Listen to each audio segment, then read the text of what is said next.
এখানে রেখে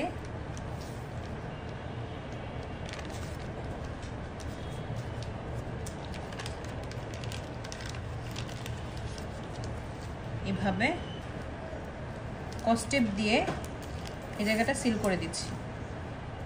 ঠিক আছে, এই যে নিজের পেজের লোগো দিয়ে স্টিকার বানালে পরিচিতিটা অনেক বাড়ে। তো আপনার পেজে যদি কোনো লোগো থাকে সেটা দিয়ে এরকম স্টিকার বানিয়ে নেবেন, তারপরে স্টিকার এইভাবে এখানে বসাবেন।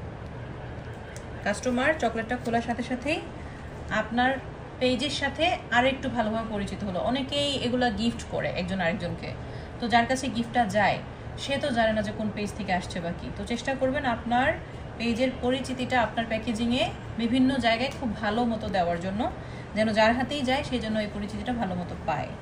আচ্ছা, এখন যেটা করা যায় সেটা হচ্ছে সৌন্দর্য বাড়ানোর জন্য, দেখুন এগুলো করতেই হবে এমন না, শুধু ক্লিং র্যাপ দিয়েও কিন্তু প্যাকেজিং কমপ্লিট করা যায়।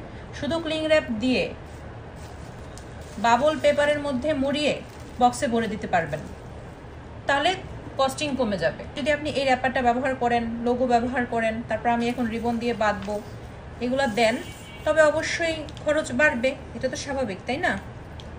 তা আমি এখন এই রিবনটাকে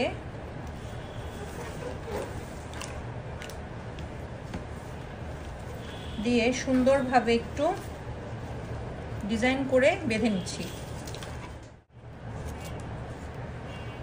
এটাকে রিবন দিয়ে সুন্দর করে বেঁধে নিলাম। এইটা যদি মাঝখানে থাকতো তাহলে দেখা যেত না, তাই আমি এটাকে এই সাইডে দিব এইভাবে করে, অথবা চাইলে ক্লিং র্যাপারটার উপরেও লাগাতে পারেন।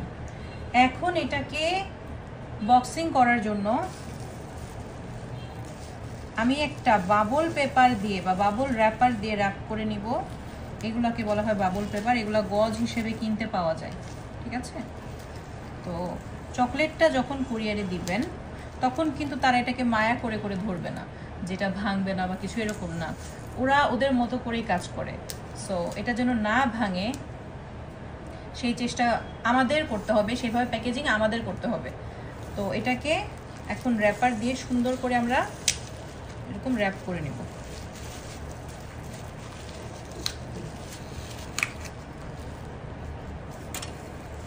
তারপরে কস্টিপ দিয়ে আটকে দিবেন,